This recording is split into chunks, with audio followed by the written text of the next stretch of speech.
Halo guys, welcome to Spook Bola. Jadi di sini gua mau bahas sedikit lah ya, preview tentang semifinal UCL leg 2 nanti. Yang pertama mungkin yang gua mau bahas itu sedikit tentang match yang bakal dijalani pertama di Rabu dini hari. Nanti itu Inter sama Barcelona di Giuseppe Meazza ya. Setelah hasil imbang kemarin di Olympic Stadium, kandang sementara ya Barca, menurut gue sih nanti kita bahas dulu whole berjalannya match sih sebenarnya ya bakal masih tetap seru sih harusnya, karena mereka berdua juga masih dalam apa ya, 3-3 ya skor yang masih benar-benar ya, anggap aja mereka datang ya 0-0 aja gitu di match kedua nanti. Di level yang sama gitu. Mungkin keunggulan Inter sedikit karena mereka main di kandang gitu ya. Main di kandang, di depan pendukungnya juga gitu kan. Terus juga ada dari sejarah juga kan mereka terakhir semifinal tuh yang sama Barcelona juga Inter ya, tapi bedanya itu di Camp Nou sih. Gitu. Mungkin prediksi gue sih berjalannya pertandingan sebenarnya sih nggak akan jauh beda lah. Tetap Barcelona di mana mereka sangat kuat menyerang, di mana melawan Inter yang ya mereka ngandelinnya ya pertahanan, ngandelin organisasi pertahanan mereka yang sangat-sangat rapi lah, sangat kuat. Gitu. Simone Inzaghi, ya gue tetap salut sih ini sama pelatih ini, benar-benar kayak apa ya? Ibaratnya di Inter tuh gak ada pemain yang benar-benar bintang. Ibaratnya Barcelona punya Lamine Yamal lah gitu yang benar-benar menonjol. Sedangkan Inter tuh dia tuh bener-bener pemainnya tuh bener-bener, karena dia udah lama juga kali ya, dia bener-bener tahu gitu. Kayak pemain-pemain tuh tahu Inzaghi maunya apa, terus kayak bergerak ke sini, ke depan, langsung tengahnya ada yang ngisi, bener-bener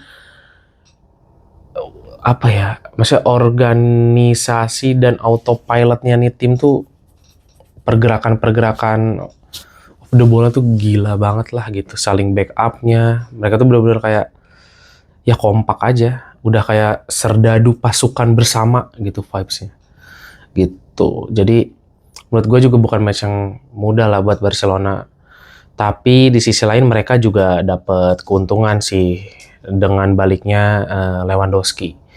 Lewandowski sih kemungkinan bakal masuk squad ya, cuman gue juga belum tahu dia benar-benar udah fit 100% apa belum. Jadi mungkin kalaupun dia belum main di starting line up ya, setidaknya udah ada di bench lah gitu, untuk nanti ada faktor elemen of surprise atau faktor kejut gitu ketika Barca lagi butuh benar-benar gedor yang lebih tajam gitu. Karena Lewandowski ya jujur aja sangat berpengaruh, dia kan top skor Barcelona juga sekarang. Secara ya dibanding Ferran Torres gak mengecewakan sih akhir-akhir ini, dia cukup oke lah, cuman ya Lewandowski is different level lah gitu. Jadi adanya Lewandowski sangat-sangat menambah daya dobraknya Barcelona, karena ya mereka jadi punya apa ya, jadi punya pemain yang bisa narik lagi gitu. Jadi nggak fokus semuanya di Yamal. Jadi Yamal juga mungkin punya pergerakan yang lebih bebas karena ada Lewandowski di sana gitu. Yang pasti juga narik pemain bertahan juga kan buat ke dia gitu. Tapi kalau Koundé sih kayaknya masih cedera ya. Koundé masih cedera, Balde dan lain-lain masih belum. Terus kalau Inter, Lautaro juga belum confirm dia bakal main apa enggak. Ada kemungkinan nggak akan main sih kayaknya Lautaro, mungkin bakal diganti sama Taremi mungkin, kalau enggak Arnautovic paling. Cuman ya kehilangan Lautaro, kapten, pemain apa ya, ibaratnya kalau di skema dua penyerang tuh Lautaro tuh yang mobile banget lah gitu. Yang bagian mobile, dia mau turun, punya daya juang, mau berjuang buat tim. Terus ibaratnya dia tuh kayak kalau MU tuh ada Wayne Rooney. Gue kalau ngeliat Lautaro tuh tipe-tipenya kayak ya Wayne Rooney versi light lah. Dia pemain yang cukup lengkap, lumayan sangat team player. Jadi kehilangan Lautaro nih ya lumayan, bukan lumayan sih, sangat merugikan lah buat Inter gitu.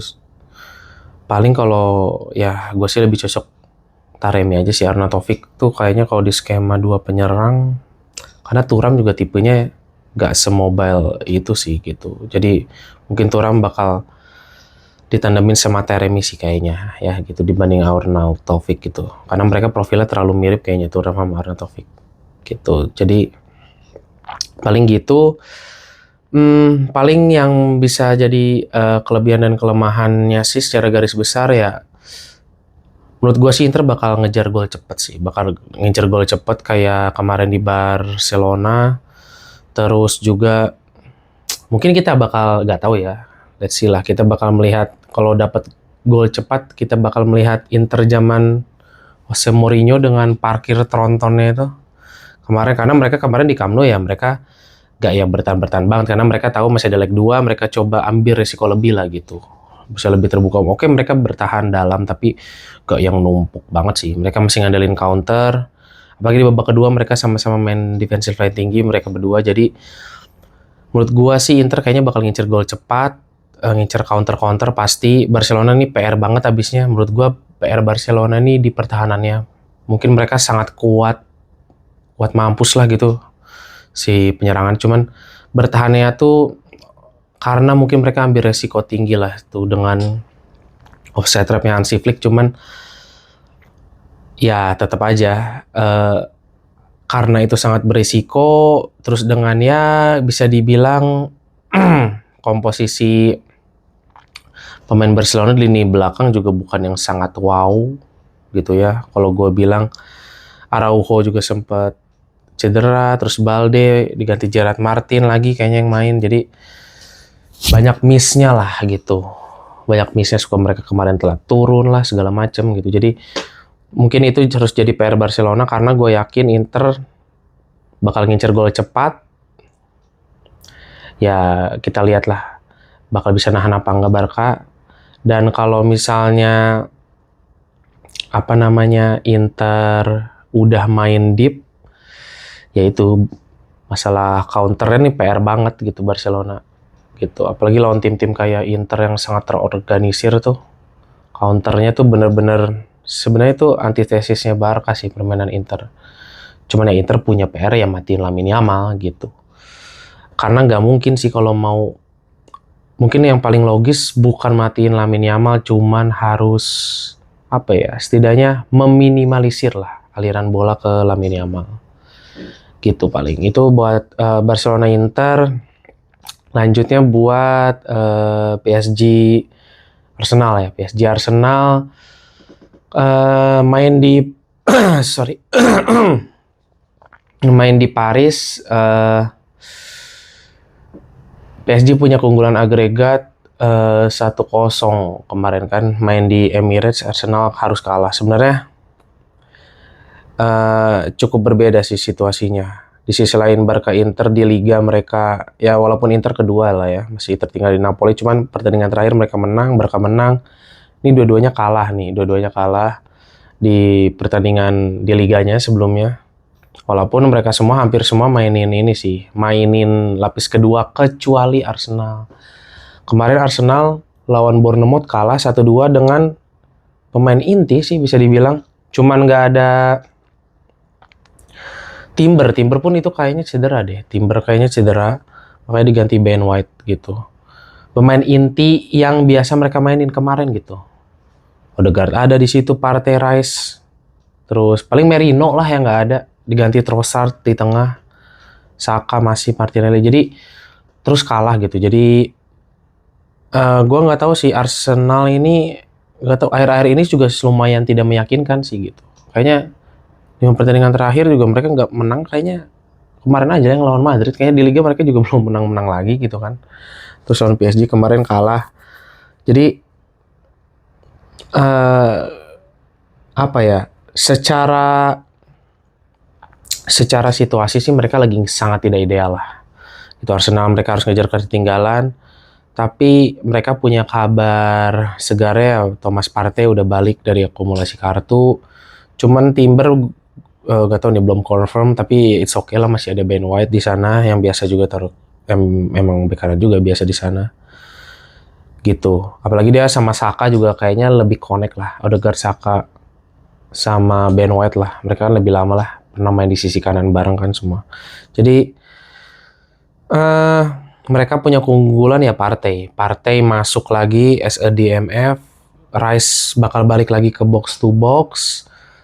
Nah itu yang gue bilang di video kemarin, yang Rice tuh sangat lebih cocok dan lebih apa ya, lebih bisa mengeluarkan kemampuan terbaik itu kalau dikasihin role nomor 8 gitu, role box to box. Jadi menurut gua itu salah satu keunggulan mereka yang paling besar lah, baliknya Partey gitu, dimana Merino kemungkinan bakal ditaruh di depan lagi gitu. Terus secara garis besar dulu ya, as a team PSG kayaknya bakal gak akan nurunin Dembele deh. Dembele kayak katanya sih hamstring ya, nggak tahu nih, belum ada confirm juga. Ya sebenarnya Dembele juga lagi sangat-sangat on fire gitu kan, yang nyetak gol juga kemarin. Ya jelas lah gitu, kehilangan Dembele gitu, bisa dibilang dia mungkin leadernya lah di depan sekarang ya, di PSG gitu, top skor juga. Mungkin kemungkinan ya bakal mungkin Barcola ditaruh di tengah gitu, atau Gonzalo Ramos. Cuman kalau gue sih prefer Barcola aja sih yang taruh situ. Mungkin bukan as a striker murni kayak Gonzalo, cuman selama ini juga Enrique nggak ada main pakai striker murni kan. Mereka ngandelin bener-bener pemain-pemain cepat yang sangat mobile, sangat cair di depan, Farad, Due gitu kan. Jadi mungkin Barcola bakal dimainin di mungkin jadi false nine lah ceritanya gitu. Tapi dan mereka juga nggak ada yang stick gitu kan di posisinya buat pemain depan. Jadi ya gue harap sih tetap Barcola ya, yang kurang lebih profilnya mereka mirip lah gitu sama Dembele gitu, dia mirip lah gitu. Terus jalannya pertandingan sih gue yakin sih sebenarnya Arsenal bakal lebih ngambil inisiatif serangan lah. Pasti bakal lebih ngambil inisiatif serangan. Cuman karena mereka juga sebenarnya punya ambisi ya. Mereka kasarnya kalau gak dapet UCL ya sama aja musim mereka gitu. Mungkin kalau MU menang UEL atau City menang FA, musim terburuk City masih lebih bagus gitu dari Arsenal kalau Arsenal sampai nggak dapet apa-apa gitu. Jadi ya pasti mereka bakal sangat ngotot, pasti berinisiatif lebih untuk menyerang. Tapi ya hati-hati juga, PSG bukan tim yang mudah. Dan arti kata gini lah, ibaratnya Arsenal udah pasti penguasaan bola, mungkin mereka bakal lebih inisiatif lah, karena base mereka ya tim yang possession kan, tim yang seneng nguasain bola gitu. Cuman ya kita lihat aja, PSG itu transisinya gila, itu salah satu tim dengan transisi paling mematikan kayaknya sekarang gitu yang ada di Eropa gitu. Jadi hati-hati di sana, di mana kecepatan gilanya Farad, Due, kalau ada di sana Dembele atau Barcola, itu bisa jadi bumerang lagi kayak gol pertama kemarin. Mereka dapat gol cepat ya lewat. Ya emang sebelumnya mereka ya kemarin harus lebih siap lah, mungkin sekarang ya harus lebih siap dalam arti kata jangan sampai telat panas lah kayak kemarin gitu, kecolongan gol cepat. Bener-bener ini gila lah PSG kalau transisinya nggak bisa dimatiin gitu. Mereka kolabakan dengan apa ya, dengan pemain-pemain cepatnya nih, back sayapnya mereka nih, Nuno, Hakimi. Karena gue yakin sebenarnya kalau dari segi permainan mungkin harusnya ya berjalan pertandingan nggak akan terlalu banyak berubah gitu. Dimana Nuno Mendes tuh kemarin kan benar-benar dibuat cover Saka, karena gue rasa dia bakal kayak gitu lagi gitu. In Hakimi yang lebih rajin ke depan gitu. Jadi prediksi gue sih buat Barcelona Inter dulu ya. Prediksi mungkin kalau harus prediksi yang lolos ya, sebenarnya jujur ya, gue tuh pengennya Inter yang lolos ya. Cuman